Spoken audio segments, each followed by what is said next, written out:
Court judgment stops defamation of UCKG on social media.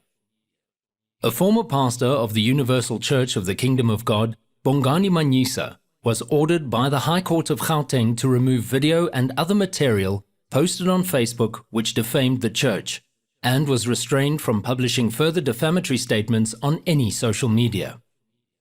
In a 13-page judgment delivered on Wednesday, 3 August 2022, Acting Judge G. Nochumson ruled that it was clear the comments made by Manyisa were defamatory and adversely impacted the dignity and reputation of the church.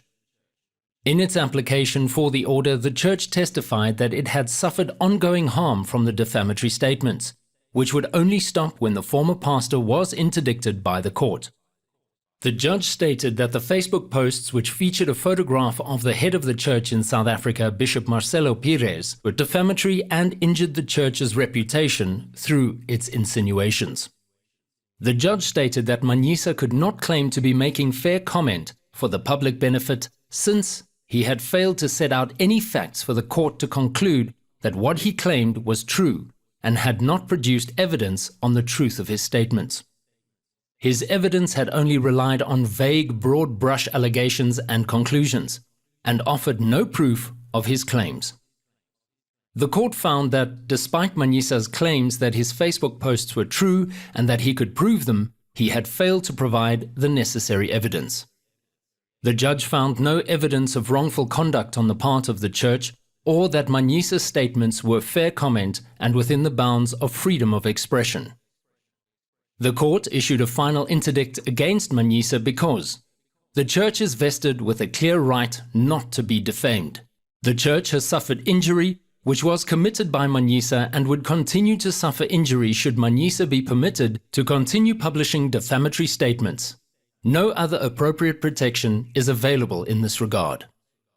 The board of the church said, "The church and its representatives always believed that justice would be served in the end, and this has now happened." Manyisa and his fellow maligners thought that they could vilify the name of the church and tarnish its good reputation with impunity, but this ruling proved them wrong.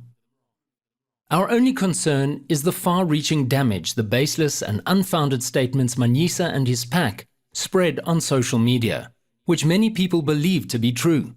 People who consequently opted not to access the assistance they desperately needed from the church because they believed the lies. Many people in our communities need help, and the church is available to help them deal with and overcome the traumas and tragedies they are battling with. And now this matter has been put to rest. We will continue reaching out to those in need and giving them the opportunity to break through using the immeasurable power of intelligent faith.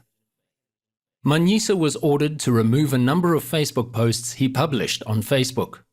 He was interdicted and restrained from publishing any further defamatory statements, including photographs and videos, against the church on any platform.